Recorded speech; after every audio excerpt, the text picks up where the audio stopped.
ठीक है सर, कर लें बिस्मिल्लाहिर्रहमानिर्रहीम। स्टार्ट। अच्छा, आज हमारी जो डिस्कशन है उसमें हम देखेंगे कि जो माइक्रो प्रोसेसर है उसके आर्किटेक्चर को, उसके अंदर जो हमारे पास रजिस्टर्स होते हैं, जो कंपोनेंट्स होते हैं, तो स्टार्ट करते हैं। इससे पहले हमने जो स्टेप वन का आर्किटेक्चर देखा था उसके अंदर हमने उसके मुख्तलिफ कंपोनेंट्स देखे थे, और वो उसका स्टेप वन का अपना एक आर्किटेक्चर है, तो जिसके अंदर हमने उसके अंदर जो मेन कंपोनेंट से प्रोग्राम काउंटर था, मेमोरी एड्रेस रजिस्टर था, इंस्ट्रक्शन रजिस्टर था। ठीक है, तो ये हमने कंपोनेंट्स देखे थे। उसमें से कुछ हम आज रिव्यू करेंगे और कुछ नए कंपोनेंट्स देखेंगे जो कि हम आगे कुछ प्रोसेसर्स के आर्किटेक्चर देखेंगे तो उसमें वो कंपोनेंट्स जो हैं हमारे पास यूज़ होंगे।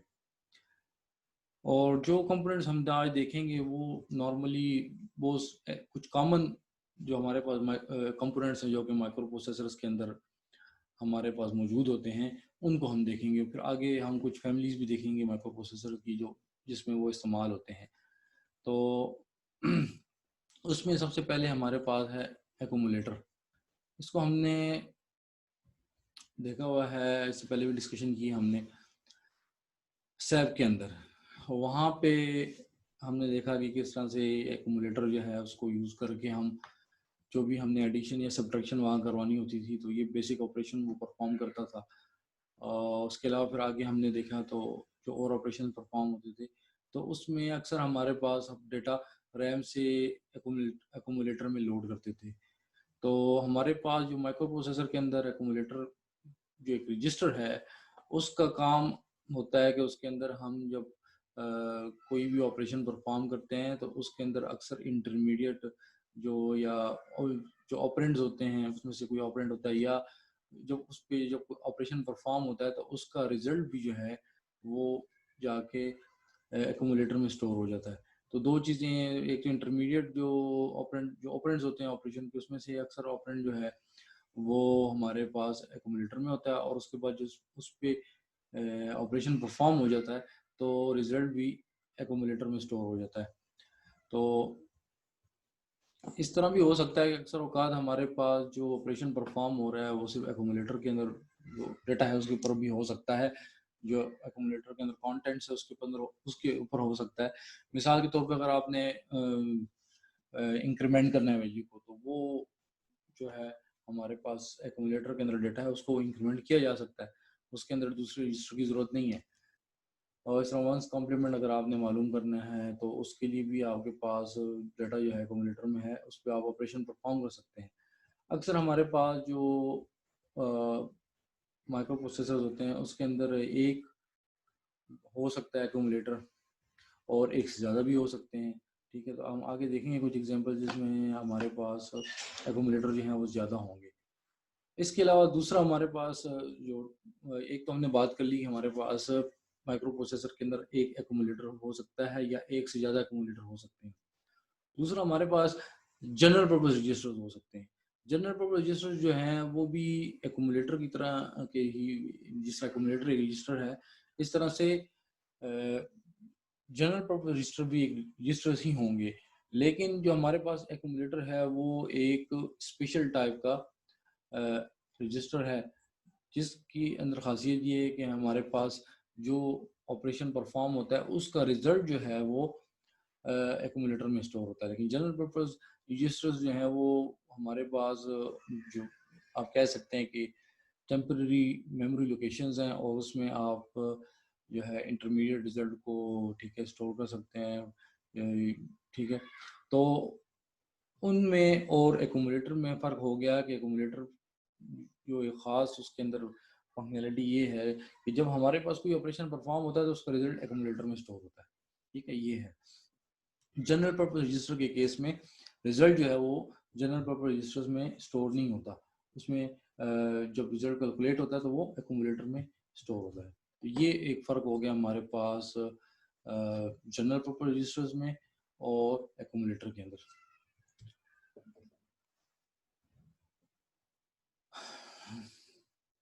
और हमारे पास अब एक सवाल पैदा होता है कि जी हमारे पास अगर रैम है तो फिर हमें जनरल पर्पस रजिस्टर की क्या ज़रूरत है? बस रैम से ही डेटा जो है वो एक्सेस होगा ना, उसको एक्सेस करके हमारे पास, क्योंकि अक्सर जनरल पर्पस रजिस्टर ज़्यादा होते हैं, तो जनरल पर्पस रजिस्टर्स की ज़रूरत क्या है? अगर हमारे पास रैम है तो उसका जवाब ये है कि हमारे पास जो जनरल पर्पस रजिस्टर्स जो हैं उनकी स्पीड जो है वो ज़्यादा होती है। तो इस वजह से डाटा जो है जो बार बार यूज़ हो रहा है उसको रजिस्टर्स में स्टोर कर दिया जाता है कि बार बार रैम को एक्सेस ना किया जाए। तो इससे ओवरऑल आपके जो ऑपरेशन है वो ज़्यादा एफिशिएंट होगा और आपका जो प्रोग्राम एग्जीक्यूशन है वो फास्ट होगी। इस वजह से हमारे पास रजिस्टर्स के अंदर, सॉरी, माइक्रो प्रोसेसर के अंदर डिफरेंट रजिस्टर्स जो हैं वो हमारे पास अवेलेबल होते हैं। और ये हमारे पास डायग्राम है, इसमें आप देख सकते हैं कि किस तरह से हमारे पास जनरल पर्पस रजिस्टर अगर है तो उसमें डेटा इन होगा, ठीक है, इनपुट लाइंस होंगी और फिर डेटा आउट होगा, उसके अंदर कंटेंट्स होंगे हमारे पास। अक्सर ये हमारे पास इन और आउट के लिए सिमिलर बस जो है, मतलब एक सिंगल बस ही यूज़ की जाती है डाटा को रजिस्टर में स्टोर करने के लिए और डाटा रीड करने के लिए। इस तरह का जो है इसका रजिस्टर का जो है ये ब्लॉक डायग्राम है। प्रोग्राम काउंटर या इसको बाद जो है बुक्स में या लिटरेचर में इंस्ट्रक्शन पॉइंटर भी कहते हैं। हम इस पे बात डिटेल में कर चुके हैं कि हमारे पास प्रोग्राम काउंटर जो है वो क्या करता है कि वो नेक्स्ट इंस्ट्रक्शन को पॉइंट करता है, क्योंकि हमारे पास जो इंस्ट्रक्शंस हैं वो मेमोरी में होती हैं, ठीक है, रैम में, और उसमें हमारे पास हज़ारों की तादाद में इंस्ट्रक्शन हो सकती हैं, हंड्रेड और थाउजेंड में हो सकती हैं, और उसमें वो मेमोरी में डिफरेंट लोकेशंस पे स्टोर होंगी। तो माइक्रो प्रोसेसर को जो इंस्ट्रक्शन प्रोग्राम काउंटर है वो हेल्प करता है कि वो उस नेक्स्ट इंस्ट्रक्शन को पॉइंट करता है। माइक्रो प्रोसेसर के अंदर उसका जो काम है कि इंस्ट्रक्शन को एग्जीक्यूट करना, उसके अंदर प्रोग्राम काउंटर क्या करेगा कि उसको, उसका काम है कि नेक्स्ट इंस्ट्रक्शन को पॉइंट करना, नेक्स्ट इंस्ट्रक्शन का एड्रेस जो है वो उसको माइक्रो प्रोसेसर को वो बताता है। तो ये हमारे पास बाज प्रोसेसर्स के अंदर जो है वो उसको प्रोग्राम काउंटर कहते हैं और बाज को इंस्ट्रक्शन, बाज में इंस्ट्रक्शन पॉइंटर कहते हैं।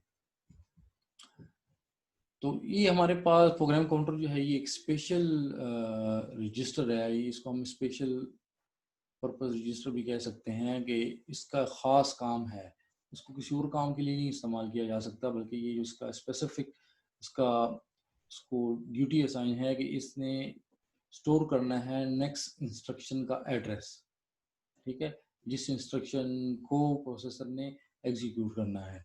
तो ये एक हम कह सकते हैं कि हमारे पास स्पेशल पर्पस रजिस्टर है।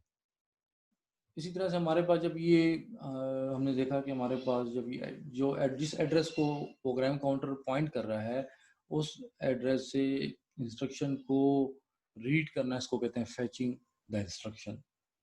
और जो टाइम लगता है इस इंस्ट्रक्शन को फेच करने में उसको कहते हैं फेच साइकिल, ठीक है। जो टाइम लगता है इस इंस्ट्रक्शन को फेच करने में, कुछ टाइम लगेगा तो उसको फेच साइकिल अक्सर कहा, इसको कहा जाता है।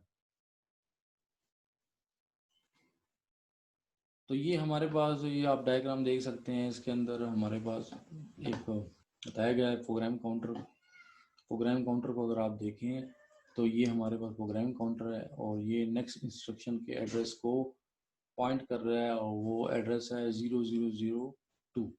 और ये हमारे पास यहाँ पे ये रैम है, ठीक है, मेमोरी है प्रोसेसर की, और उसमें ये लोकेशन नंबर जो हमारे पास 002 है ये है।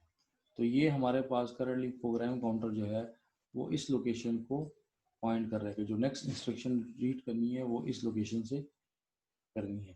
तो इस तरह से प्रोग्राम काउंटर जो है इसका ऑपरेशन जो है इस तरह से होता है। इसी तरह से हमारे पास एक और रजिस्टर है index register. Index index register जो है वो हमारे पास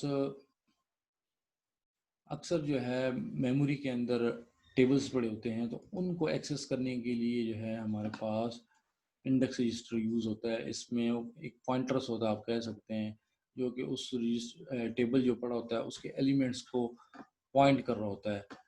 ठीक है, वो जो एलिमेंट होता है उसको पॉइंट कर रहा होता है, करंट एलिमेंट जिसको वो एक्सेस किया जा रहा है, जो प्रोग्रामर उसको एक्सेस करता है।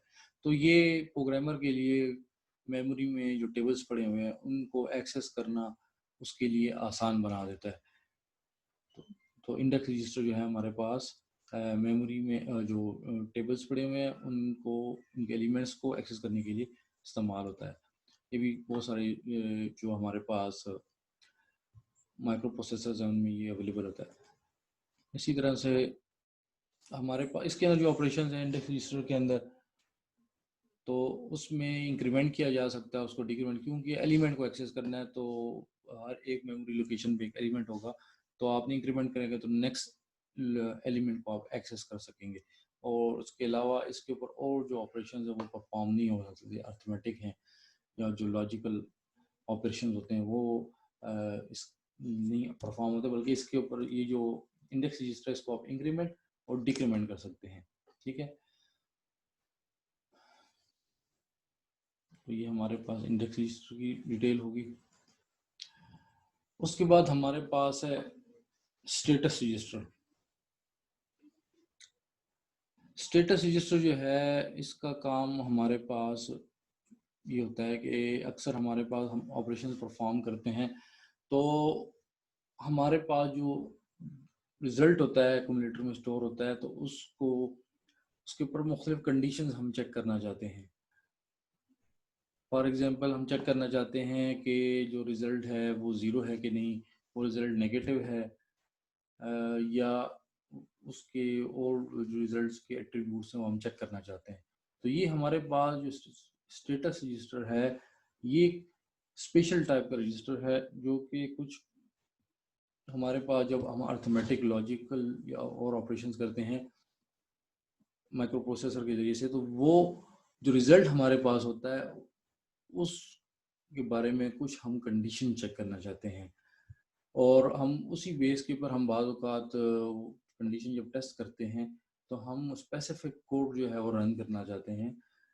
तो इसके लिए जो है हमारे पास ये स्टेटस रजिस्टर इस्तेमाल होता है। इसमें क्या होता है, इसमें डिफरेंट फ्लैग्स होते हैं। इस स्टेटस रजिस्टर के अंदर डिफरेंट फ्लैग्स होते हैं और वो डिफरेंट कंडीशंस को स्पेसिफाई करते हैं। तो इसमें हमारे पास जो डिफरेंट फ्लैग्स हैं वो हर एक जो स्टेटस रजिस्टर के अंदर फ्लैग है वो एक एज एक बिट जो है वो रिप्रेजेंट होता है। डिफरेंट जो फ्लैग्स हैं, फॉर एग्जांपल जीरो फ्लैग है या साइन फ्लैग है, तो हर एक फ्लैग को, हर एक कंडीशन को जो है वो शो करने के लिए वो बिट जो है उस फ्लैग को रिप्रेजेंट करती है। और इस तरह से हमारे पास डिफरेंट कंडीशन जो हैं उन फ्लैग्स को चेक करके टेस्ट करके हम डिफरेंट कंडीशन जो है चेक कर सकते हैं। ज़रूरी नहीं है कि आपके पास डिफरेंट हर इंस्ट्रक्शन जो है ना वो उससे आपके स्टेटस जो रजिस्टर है उसके फ्लैग्स इफेक्ट हो। कुछ ऐसे ऑपरेशन होंगे जिसमें आपके पास ये फ्लैग्स जो हैं इफेक्ट होंगे, और कुछ में ज़रूरी नहीं है कि वो हर एक ऑपरेशन के अंदर ये फ्लैग जो हैं वो इफेक्ट हों। जैसे मैंने बात की कि स्टेटस रजिस्टर जो है ये हमारे पास, हमने देखा था SAP 1 के अंदर, वहाँ पे हमारे पास फ्लैग्स थे। एक था हमारे पास साइन फ्लैग और एक था हमारे पास ज़ीरो फ्लैग। तो वो जब हमारे पास रिजल्ट ज़ीरो हो जाता था तो वो साइन जो हमारे पास ज़ीरो फ्लैग वाली बिट थी वो 1 हो जाती थी। उसी तरह से वहाँ पे तो 2 फ्लैग थे, यहाँ हमारे पास पूरा एक रजिस्टर है। आप कह लें 8 बिट का रजिस्टर, उसमें हर एक बिट जो है वो एक फ्लैग को एक कंडीशन को रिप्रेजेंट कर रही है। जिस तरह से आगे हम देखेंगे, अभी हमारे पास अगर डिफरेंट ऑपरेशन परफॉर्म होते हैं एक्यूमुलेटर के ऊपर, अर्थमेटिक हैं, लॉजिकल हैं, और उससे हमारे पास रिजल्ट जो है वो चेंज हो रहा है, ज़ीरो हो रहा है, उसके साइन चेंज हो रहा है। ठीक है, या उसके ऊपर डिफरेंट इफेक्ट हो सकते हैं रिजल्ट के ऊपर। तो ये जो स्टेटस रजिस्टर है इसके अंदर बिट्स जो है ना उस कंडीशंस को डिनोट करेंगे हमारे पास, कि जो हमारे पास चेंज हो रहे हैं, रिजल्ट जो है उसकी चेंज हो रहा है, उससे डिफरेंट कंडीशन जो हैं वो, फॉर एग्जांपल साइन जो है वो नेगेटिव हो रहा है, रिजल्ट जो है वो जीरो हो रहा है, तो जीरो हो रहा है तो वो जीरो वाली बिट इनेबल हो जाएगी या 1 हो जाएगी, ठीक है। तो इस तरह से ये फ्लैग्स जो हैं डिफरेंट कंडीशंस को वो शो करते हैं, बताते हैं कि रिजल्ट जो है उसके बारे में डिफरेंट कंडीशन आपको बताते हैं। तो इसमें हमारे पास हमने बात की कि बिट्स होती हैं, ये पूरा रजिस्टर है, उसके अंदर हर एक बिट जो है वो एक फ्लैग है, और जब वो फ्लैग जो है इनेबल होता है या कोई वो कंडीशन वो सेट हो जाती है, मिसाल के तौर पे अगर रिजल्ट है वो एक हमारे पास फ्लैग है जीरो फ्लैग, और रिजल्ट जो है वो जीरो हो गया, तो वो वाली बिट जो है ना वो 1 हो जाती है, ठीक है। तो उससे वो शो करती है कि जी हमारे पास जो रिजल्ट जो है वो जीरो हो गया, ठीक है। तो इस तरह से वो बिट अगर 1 है तो वो सेट है, और अगर वो जीरो है तो वो जो है क्लियर है। तो 1 जो है उसको कहते हैं, या 1 को हम यस भी कह सकते हैं और 0 को नो कह सकते हैं। तो यस का मतलब कि जीरो, रिजल्ट जो है वो जीरो है, और जीरो का मतलब कि रिजल्ट जीरो नहीं है। तो इस तरह से एक हमारे पास कुछ इंस्ट्रक्शन जो हैं वो इसको इफेक्ट करेंगी। हर एक इंस्ट्रक्शन जो है वो उससे ये फ्लैग सेट नहीं होंगे, कुछ से होंगे अगर वो कुछ ऐसी कंडीशन जो है वो चेंज हो रही है रिजल्ट्स के अंदर, कि उसको उससे वो फ्लैग सेट हो जाता है, तो वो हो जाएगी।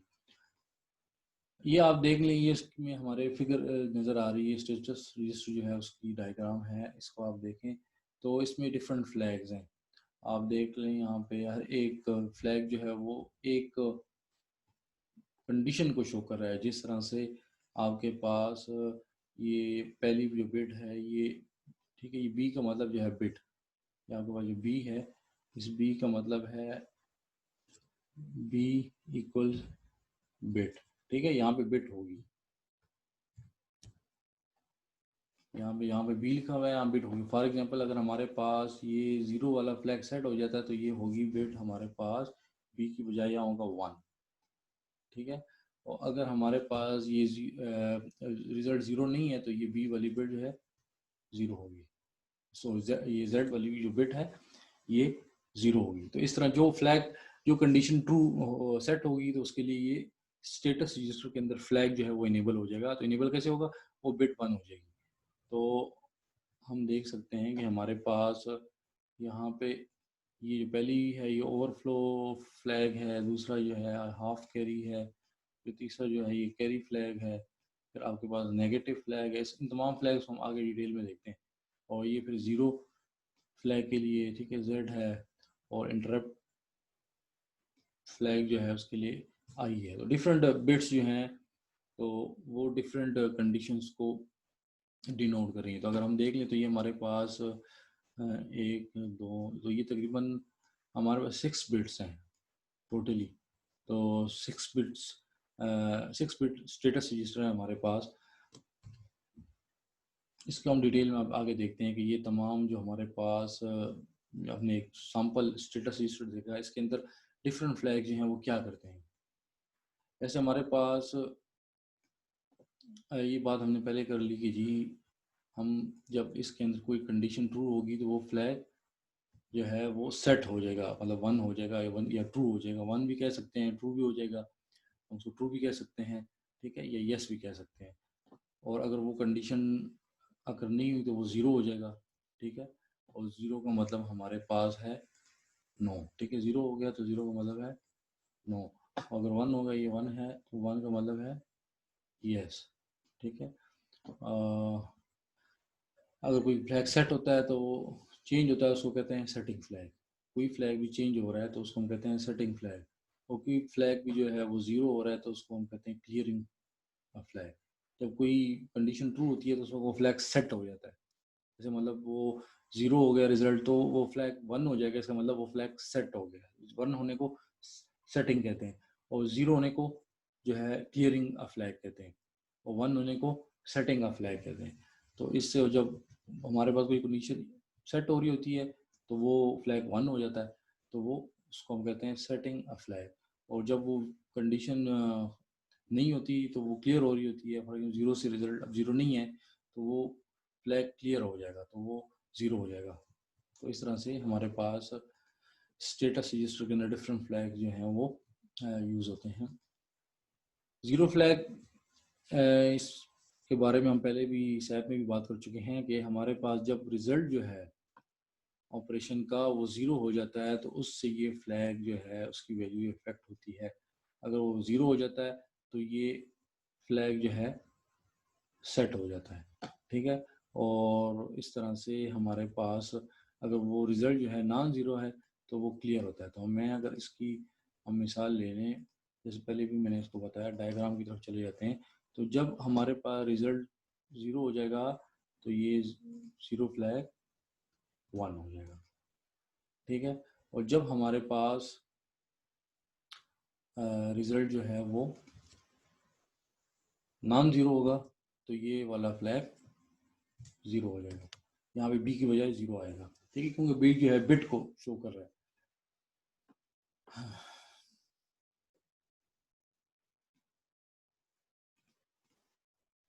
इसी तरह से हमारे पास नेगेटिव फ्लैग है।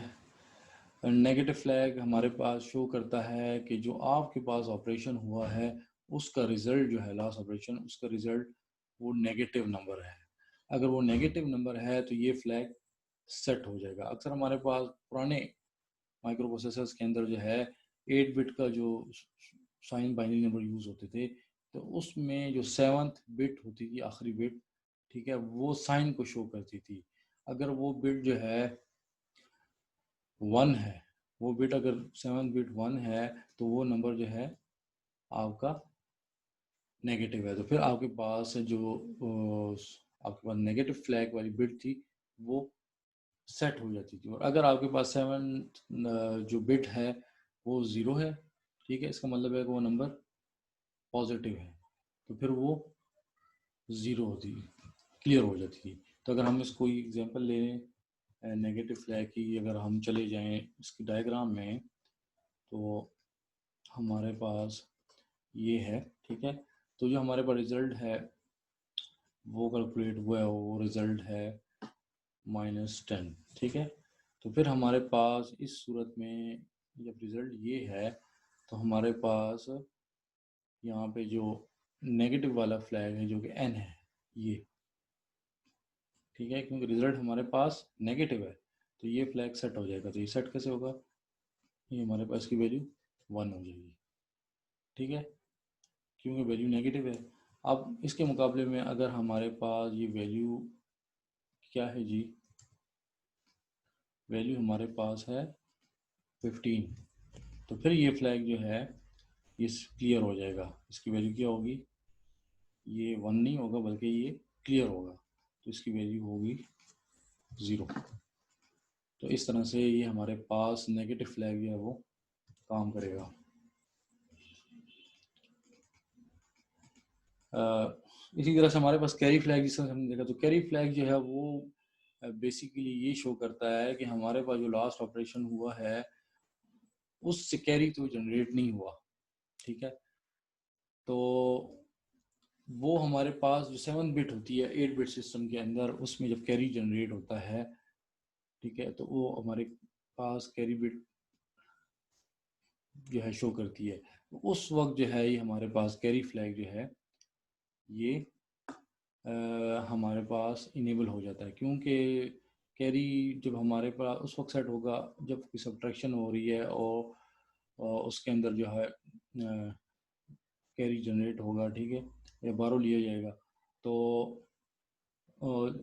सॉरी, जब कैरी जनरेट होगा तो कैरी फ्लैग सेट होगा। इसके अलावा अगर कहीं पे जो है बारो लिया जा रहा है, ठीक है, उसकी ज़रूरत है, तो वो हर एक हमारे पास जो माइक्रो प्रोसेसर है वो उस पर डिपेंड करता है कि उसको वो किस तरह से इम्प्लीमेंट करता है। लेकिन ये जो कैरी फ्लैग है ये शो करेगा कि अगर हमारे पास कैरी जो है वो जनरेट हुआ है और कैरी लिया गया है तो उस वक्त जो है ये हमारे पास ये कैरी फ्लैग जो है सेट हो जाएगा। यहाँ पे आपको नीचे नज़र भी आ रहा है कि अगर कैरी लिया गया है तो उससे हमारे पास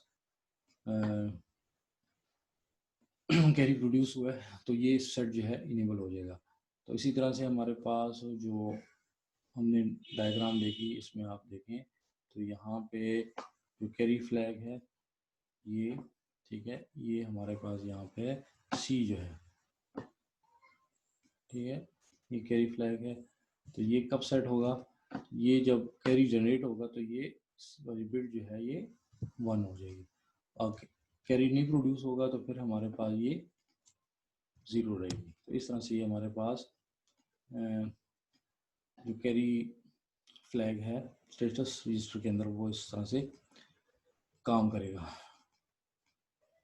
अच्छा, हाफ कैरी जो है ये बेसिकली इस्तेमाल होता था जब हमारे पास बीसीडी नंबर इस्तेमाल होते थे, बीसीडी बाइनरी कोडेड डेसिमल, तो उस वक्त जो है ये हाफ कैरी जनरेट होता था, हाफ कैरी प्रोड्यूस होता था जब उसमें अर्थमेटिक ऑपरेशन परफॉर्म होते थे। उसके अंदर थर्ड बिट से फोर्थ बिट को कैरी प्रोड्यूस होता था, तो उसमें जो है ये इस्तेमाल होता था हमारे पास हाफ कैरी। तो अगर आप इसको देखें इसकी डायग्राम, तो यहाँ पे आपको हाफ कैरी नज़र आ रहा है, ये एच से रिप्रेजेंट हो रहा है यहाँ पे हाफ कैरी। तो अगर हाफ कैरी जनरेट हो रहा है, कोई बीसीडी नंबर्स की एडिशन हो रही है, तो हमारे पास ये 1 होगा, अदरवाइज ये 0 होगा। तो इस तरह से ये हाफ कैरी हमारे पास काम करेगा। अच्छा, इस तरह फिर हमारे पास दूसरा फ्लैग ओवरफ्लो फ्लैग।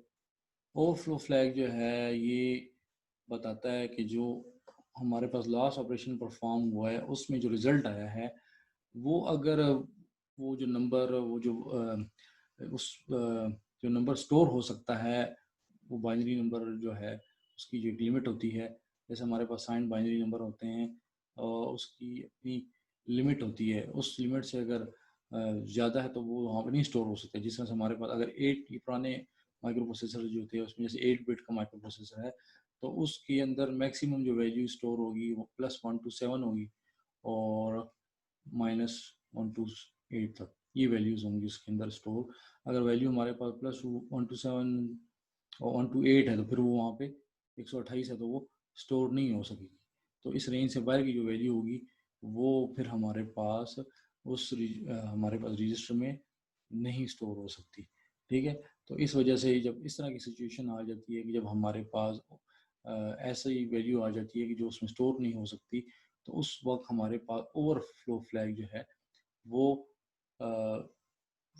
वो सेट हो जाएगा, यानी 1 हो जाएगा। तो हम अगर देखेंगे अगर वैल्यू ओवरफ्लो कर रही है तो अगर हम डायग्राम की तरफ जाएं तो हमारे पास यहाँ पे जो ओवरफ्लो फ्लैग है वो है जी ये V। तो ये सेट हो जाएगा और वैल्यू ये है आउटसाइड द रेंज है जो भी वो सपोर्ट कर रहा है वो प्रोसेसर, और उस रेंज से बाहर नहीं स्टोर हो रहा, वैल्यू नहीं स्टोर हो रही, तो वो ओवरफ्लो फ्लैग 1 हो जाएगा। और इस तरह अगर नहीं है तो फिर क्लियर होगा 0, अदरवाइज क्लियर होगा। और अगर वैल्यू ओवरफ्लो कर रही है तो ये हमारे पास फ्लैग जो है सेट हो जाएगा। तो ये हमारे पास है जी ओवरफ्लो फ्लैग। इसी तरह से इंटरप्ट फ्लैग है, ये बेसिकली हमारे पास जब इस्तेमाल होता है अगर हमने प्रिवेंट करना है मास्केबल इंटरप्ट्स को, तो ये फ्लैग सेट और रीसेट होता है उस लिहाज से। तो अगर हम इसको देखें तो इसके लिए इंटरप्ट को फ्लैग जो है वो इनेबल या डिसेबल होगा। तो ये आई हमारे पास जो यहाँ पे आपको नज़र आ रही है, ये बिट जो है आई बिट ये सेट होगी। अगर ये इनेबल है तो ये बिट 1 हो जाएगी, और अदरवाइज अगर ये इनेबल नहीं है तो ये 0 हो जाएगी, क्लियर हो जाएगी। तो ये हमारे पास डिफरेंट जो हमारे पास फ्लैग्स हैं स्टेटस रजिस्टर और उसके अंदर डिफरेंट फ्लैग्स हैं, उसके बारे में